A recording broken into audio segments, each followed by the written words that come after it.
तो हम 13 से वापस स्टार्ट कर रहे हैं, ठीक है। 10 भी हमारे पास 13 से स्टार्ट कर रहे हैं।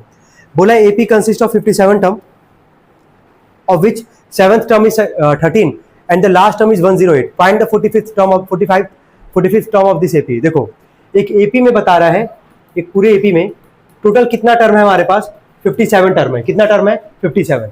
अब जरा दिमाग लगाना, यहाँ पे हम क्या बोल रहे हैं तुमसे। मान लो अगर कोई भी AP हमारा, ठीक है, कोई भी AP हमारे पास, ठीक है, तो स्टार्ट करोगे फर्स्ट टर्म से। फर्स्ट टर्म लिखे, second term, third term, fourth term, ऐसे ही करके टोटल कितना टर्म दिया गया है, 57 टर्म। तो अब हम तुमसे अगर हम तुमसे ये पूछे कि इसका इस एपी का सबसे आखिरी वाला टर्म कौन सा है, तो क्या बताओगे?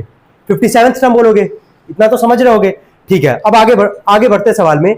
बोला 7th टर्म का जो वैल्यू है, गिवन लिख रहे हैं यहाँ पे हम। 7th टर्म का वैल्यू कितना दिया गया? 13। तो A7 बराबर क्या लिखोगे? 13 लिखोगे। अच्छा, ठीक है।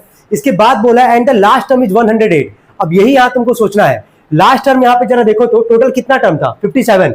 तो लास्ट टर्म दिख क्या रहा है तुमको? 57 टर्म तो दिख रहा है। तो जब वहां ये लिखा है कि लास्ट टर्म जो है वो दिया गया 108, तो लास्ट टर्म किसको लेके चलोगे? 57 को। किसको? 57 को। इसी का वैल्यू कितना दिया गया है? 108। क्या ये क्लियर है कि नहीं? बस हमको पहले ये बताओ। क्लियर सबको ना? एक एपी में टोटल कितना टर्म है? 57। तो जो 57 वाला होगा वही आखिरी टर्म का काम करेगा। तो जो बोला लास्ट टर्म का वैल्यू 108 है, तो लास्ट टर्म का यहाँ पे कौन है? A57 equal to 108। चलो अब जल्दी से इसको सॉल्व करते हैं। ऐसा क्वेश्चन हम लोग कर रखे हैं वैसे। 7th है तो A प्लस कितना D? 6D equal to 13। पहला इक्वेशन बन गया हमारा। इसको क्या लिखोगे? A plus 56D equal to 108। ये बन गया सेकंड इक्वेशन। दिख रहा है कि दोनों इक्वेशन को क्या करोगे? सब्ट्रैक्ट।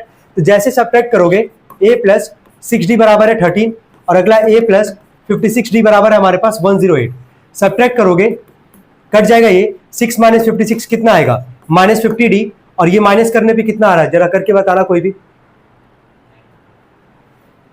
कितना? 95। ठीक।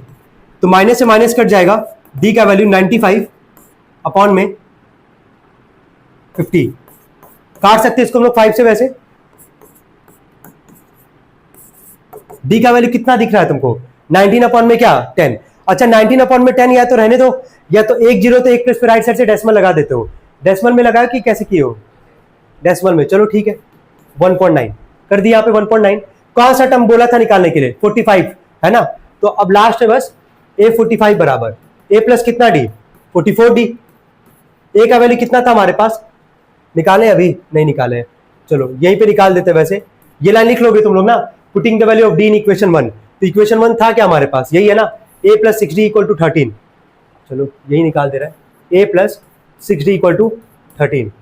A प्लस में 6 इंटू में D का वैल्यू कितना था?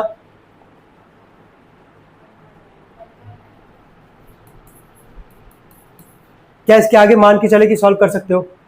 इसका मल्टीप्लाई कर लोगे, ठीक है, ले जाके इधर माइनस कर देना, ठीक है। वैल्यू किसका आ जाएगा? ए का। कितना आ रहा है डायरेक्टली?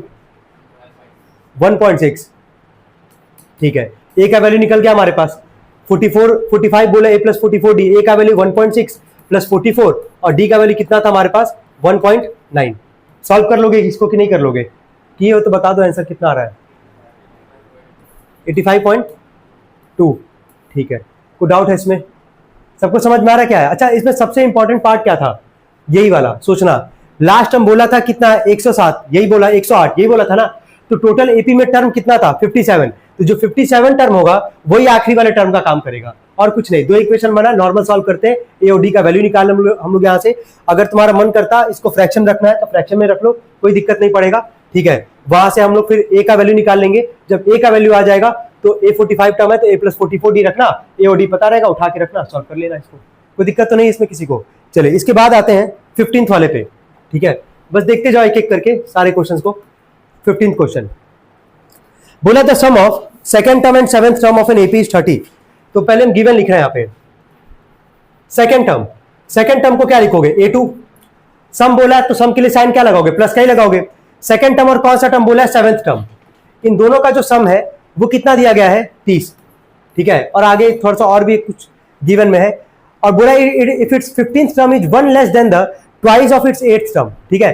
तो पहले काम करते हैं, पहले इसी से पहला इक्वेशन बनाते हैं, उसके फिर आगे बढ़ेंगे। A2 को तुम क्या लिखोगे? A प्लस क्या लिखोगे? D लिखोगे? 1D लिखो या D लिखो, कोई फर्क नहीं पड़ता है। A7 को क्या लिखोगे? A plus 6d equal to क्या 30, a प्लस ए कितना है 2a, 6d और d कितना आ जाएगा 7d इक्वल टू 30। ये तुम्हारा बन गया पहला इक्वेशन। कोई डाउट यहाँ तक किसी को? अब इसके आगे सेकंड इक्वेशन में थोड़ा सा अच्छा से पढ़ के सवाल तभी बन पाएगा। चलो देखते हैं एक बार क्या लिखा गया था। बोला इफ इट्स 15th टर्म है ना, 15th टर्म जो है वो एक कम है twice of its 8th term. क्या लिखोगे? एक लाइन अगर लिखना हो 15th टर्म के लिए क्या लिखोगे? A15 लिखोगे, ठीक है। कितना कम बता रहा है ये? एक कम बता रहा है, और किससे कम बता रहा है? ट्वाइस ऑफ इट्स क्या 8th टर्म। तो कैसे लिखोगे इसके आगे?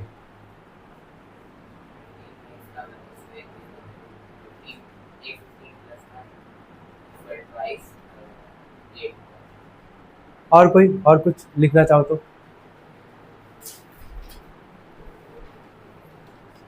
चलो, और थोड़ा सा आसान कर दे रहे हैं। कौन सा टर्म कम है? 15th टर्म कम है ना। कितना कम है? एक कम है। कौन से टर्म से कम है? जब 8th टर्म का क्या दुगने से। तो 8th टर्म का दुगना क्या लिखते हो जरा बताना? 2 इंटू में 8 लिखोगे कि नहीं लिखोगे? और हाँ बिल्कुल, और यहाँ क्या लिख दोगे? -1। तो सवाल के हिसाब से सही तो यही बनना चाहिए, तुम्हारा भी सही है भाई, क्योंकि -1 इधर के क्या होगा +1। सबको समझ में आ रहा है कि 15th टर्म जो है वो एक कम है कौन से टर्म से? ट्वाइस ऑफ क्या 8th टर्म। तो ट्वाइस ऑफ 8 टर्म 2 इंटू में 8 और से एक कम है तो क्या कर दिए? -1 कर दिए। चलो A15 को क्या लिखोगे? A plus 14d। यहां ध्यान देना 2 है तो ब्रैकेट में इसको लिखेंगे। A8 को क्या लिखोगे? A plus 7d -1। सॉल्व करते हैं इसको। A plus 14d is equal to 2A plus में 14d -1। क्या ये 14d से 14d कैंसिल आउट हो जाएगा हमारा? 2a प्लस में इधर आके क्या हो जाएगा? या एक काम करते 2a को ही रखते हैं, a प्लस में इधर आके क्या हो जाएगा? -a, और ये -1 इधर आके क्या हो जाएगा? +1। तो 2a में से ये जाएगा तो a बचेगा। a का वैल्यू कितना आ गया हमारे पास? 1। कितना आ गया? 1। यहां तक कोई कंफ्यूजन है? यहां तक समझ में आ रहा है? ठीक है। इसके आगे बोला क्या था निकालने के लिए? Find the AP. ये कॉन्सेप्ट तुम लोग को हम समझाए हैं। अगर सवाल ये कहता फाइंड द एपी तो कितना टर्म निकालोगे? 3, a1 a2 और क्या a3। तो अभी हमारे पास a का वैल्यू आ चुका है, हमको d का भी वैल्यू चाहिए होगा, ठीक है। तो d पहला वाला इक्वेशन दिख रहा था ना, सेकंड टर्म और 7th टर्म का सम 30 था। जो हम लोग पहला इक्वेशन बना वो क्या है? 2a प्लस 7d बराबर क्या है? 30 है। तो a का वैल्यू क्या दिख रहा है? 1। तो putting the value of a in equation क्या? 1। तो जैसे 1 में रखोगे 2 1 जा 2 प्लस 7d इक्वल टू 30, 2 1 जा 2 प्लस 2 इधर के -2, तो 7d बराबर कितना आ जाएगा? 28, और d का वैल्यू कितना आ जाएगा? 4। 7 4 जा 28। क्या a और d निकल गया हमारा? AP बोला है तो कितना टर्म निकालोगे? 3 टर्म निकालोगे। तो हम सबसे पहले यहां से फर्स्ट टर्म मतलब a। अभी a का वैल्यू कितना आया था? 1। a का वैल्यू 1। सेकंड टर्म निकालोगे तो a2 को क्या लिखोगे? a प्लस d, ये लिखोगे ना।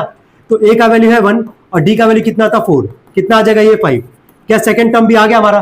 और लास्ट निकालेंगे थर्ड टर्म, तो थर्ड टर्म को क्या लिखोगे? a प्लस क्या 2d, ये लिखोगे। a का वैल्यू क्या था? 1 और 2 इंटू में d का वैल्यू है 4। 8 प्लस 1 कितना आ जाएगा? 9। क्या फर्स्ट सेकंड थर्ड टर्म आ गया हमारा।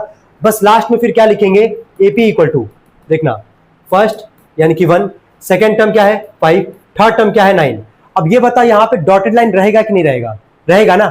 अगर सवाल ये कहता कि स्टार्टिंग का ही बस 3 टर्म चाहिए तब तो फुल स्टॉप लगाते हैं यहाँ पे, लेकिन क्योंकि AP बस बोला है तो डॉटेड लाइन लगा के छोड़ देंगे इनफाइनाइट तक।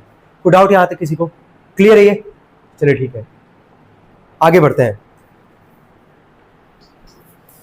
16 कितने लोग क्वेश्चन नंबर 16 यहाँ ट्राई कर सकते हैं? वैसे बहुत इंपॉर्टेंट क्वेश्चन है, वैसे इसको टिक कर लो मोस्ट इंपॉर्टेंट में, ठीक है। सबसे इंपॉर्टेंट क्वेश्चन तुम्हारे इस पूरी एक्सरसाइज का यही है।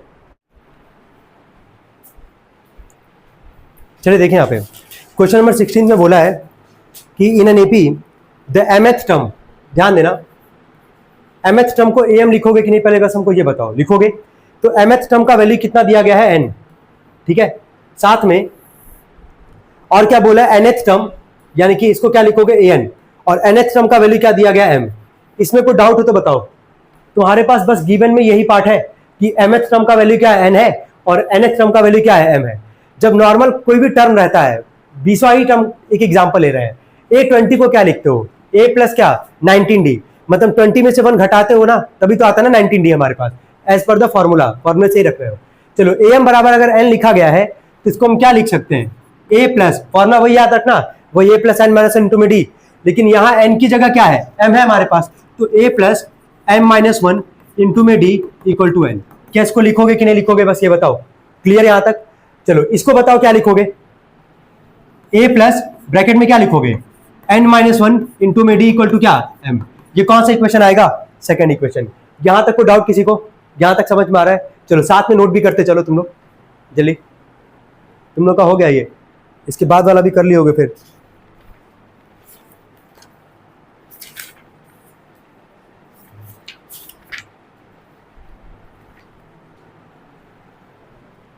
जल्दी हो गया? देखो सबट्रैक्टिंग इक्वेशन 1 एंड 2 लिखो। सबट्रैक्टिंग इक्वेशन 1 एंड 2 हो गया। अब यहां देखना तो कैसे इसको लिखोगे यार? a प्लस माइनस बी करने आना चाहिए ऐसे इक्वेशंस में। पहला उतारे ये, यहां देखना पहला उतारे, सेकंड वाले को उतारोगे जब तो a प्लस क्या लिखोगे यहाँ पे n माइनस वन इंटू में d इक्वल टू क्या m। सब्ट्रैक्ट करना है ना तो साइन ही तो चेंज करेंगे हम लोग, प्लस है माइनस, प्लस है माइनस, प्लस है माइनस। क्या ए से कट जाएगा कि नहीं कट जाएगा? कटेगा। अब आगे देखना, पहले हम ये वाला पार्ट उतार रहे हैं, ठीक है, ऊपर वाला पार्ट, क्योंकि नीचे वाले पार्ट का साइन क्या है यहाँ पे माइनस है। इसको कैसे लिखेंगे हम? लिखते हैं m माइनस वन इंटू में डी, फिर माइनस है ना, माइनस, और ये वाला पार्ट क्या हमारे पास n माइनस वन इंटू में डी। कोई दिक्कत तो नहीं यहाँ तक? यहाँ तक समझ में आ रहा है? ठीक है। लेकिन इसको हम लोग ब्रैकेट में लिखेंगे। क्यों ब्रैकेट में लिख रहे हैं? क्लियर है? ब्रैकेट में क्यों लिख रहे हैं? क्लियर है? क्योंकि आगे साइन क्या है? माइनस का है। चलो इधर क्या लिख दोगे बोलो? n माइनस क्या m। कोई दिक्कत है यहाँ तक? ठीक है, इसको भी नोट करो।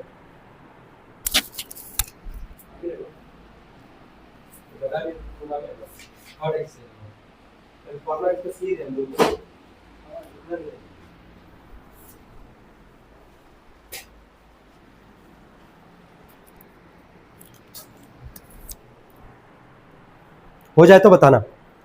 हो गया यहाँ तक? ठीक है। यहां तक कोई प्रॉब्लम तो नहीं है ना? ठीक है।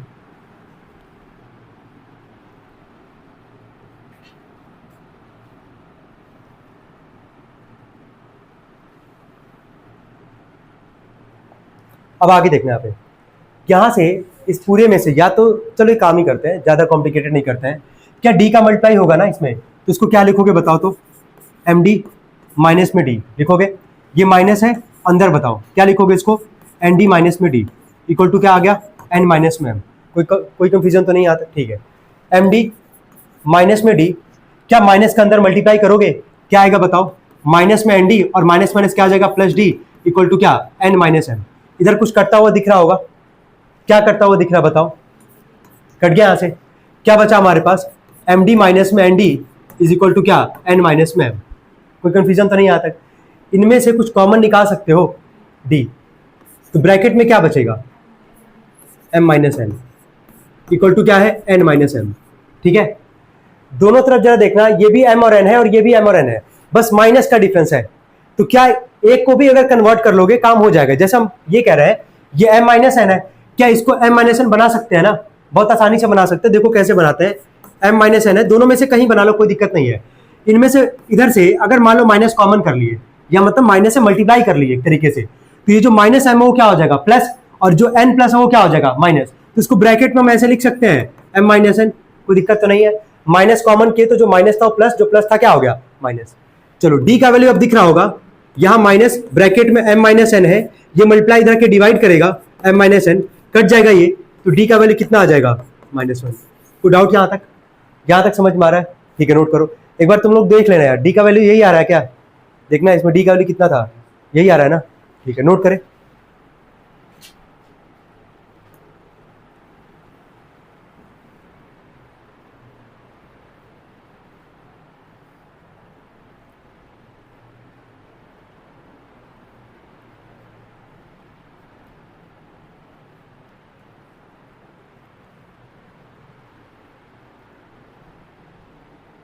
हो जाए तो बताना।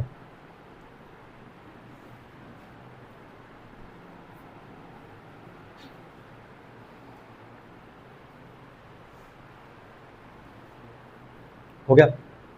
चलो नॉर्मल क्या करते थे जब डी आ जाता था, पहले या दूसरे इक्वेशन रख के ए की वैल्यू निकालते थे, वही यहां भी करेंगे। देखो putting the value of D in equation one, लिखो putting the value of D in equation one. क्या है equation one? A plus M minus one into में डी इक्वल टू क्या था? एन था, यही था ना पहला इक्वेशन।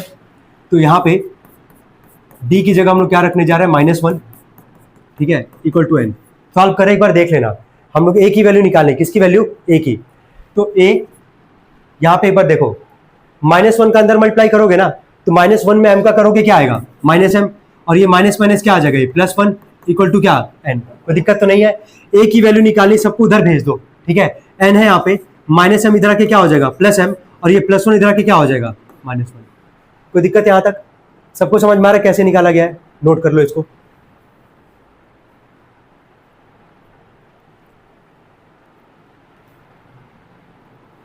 हो गया, यहां तक कोई कंफ्यूजन इस क्वेश्चन में, क्लियर एकदम अच्छे से, ठीक है।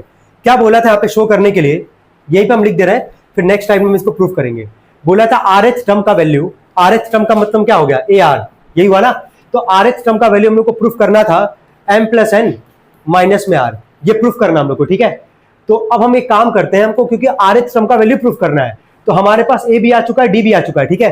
तो नॉर्मल अगर तुमसे हम पूछे कि आरएच टर्म का अगर लिखना होगा, जैसे एमएच टर्म था, तो a प्लस क्या लिखे, m - 1 इंटू में डी, तो आरएच टर्म को क्या लिखोगे, a प्लस बोलो r - 1 इंटू में क्या, d। कोई दिक्कत तो नहीं यहाँ तक। चलो अब सारा वैल्यू उठा के बताना। a का वैल्यू भी जस्ट निकाले थे, बताओ a का वैल्यू कितना था हमारे पास, n + m है कि m + n है, हाँ n + m - 1, ठीक है। r - 1 है, r - 1 को ब्रैकेट में रखते हैं, d का वैल्यू क्या था, -1, ठीक है। चलो ए आर इक्वल टू ये हो गया n + m -1, क्या -1 का अंदर मल्टीप्लाई होगा तो क्या आ जाएगा, बोलो -r, और ये क्या आ जाएगा, +1। क्या ये 1 से 1 कट जाएगा, तो ए आर इक्वल टू क्या बचा बताओ, n + m माइनस क्या, r। क्या यही प्रूफ करना था ना हम लोग को, आर एच का वैल्यू क्या प्रूफ करना था, n + m क्या, -r। को डाउट यहां तक, ठीक है, नोट कर सकते हैं इसको सभी लोग, जल्दी करें। ये जो क्वेश्चन है ये ऑलरेडी ऐसा क्वेश्चन डिस्कस किया जा चुका है, लेकिन एक बार देखना अच्छे से इसको।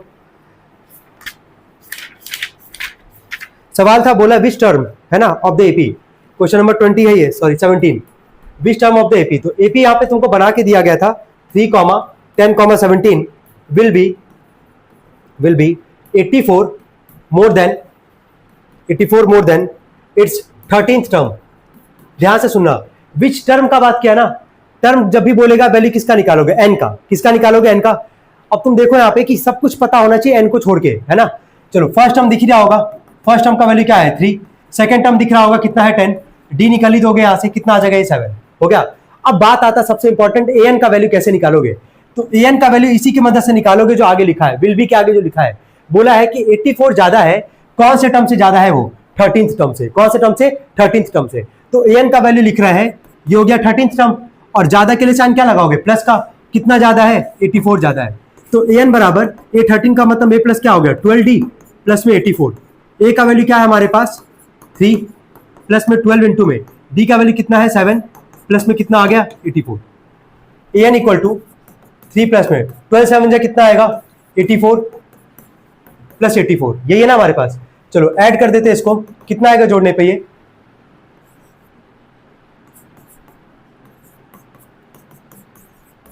यही आ रहा है ना,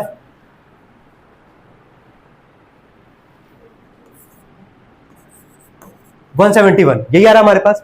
अब लगा देना फॉर्मूला, ए एन का फॉर्मूला क्या था, a प्लस n - 1 इंटू में डी। ए एन का वैल्यू कितना है 171, ए का वैल्यू कितना था हमारे पास 3, n - 1, और डी का वैल्यू कितना है हमारे पास, डी का कितना था 7। कोई दिक्कत तो नहीं है। इसमें सबसे इंपॉर्टेंट पार्ट क्या था यार, क्या निकालना था हम लोग को, ए एन, क्या निकालना था, ए एन कैसे निकालना है, इस वाले लाइन से, will be 84 more than it's क्या 13th टर्म। तो ए एन बराबर क्या लिखे 13th टर्म को A13, और ज्यादा है तो प्लस 84, ए और डी पता था उठा के रखेंगे, ए एन आ जाएगा। अब सारा वैल्यू हमारे सामने है, +3 इधर के क्या हो जाएगा -3, कितना आ जाएगा माइनस करने पे 168, यही आएगा। 7 मल्टीप्लाई इधर के क्या करेगा डिवाइड, इक्वल टू कितना आ गया n - 1, काट देते इसको, 7 2 जा 14 2 और 8, 7 4 जा 28, -1 इधर के क्या हो जाएगा +1, तो n का वैल्यू कितना आ जाएगा ये 25। कोई डाउट यहाँ तक किसी को, चलिए ठीक है। अब आगे बढ़ते हैं हम लोग, चलिए हेडिंग डालेंगे इसके बाद।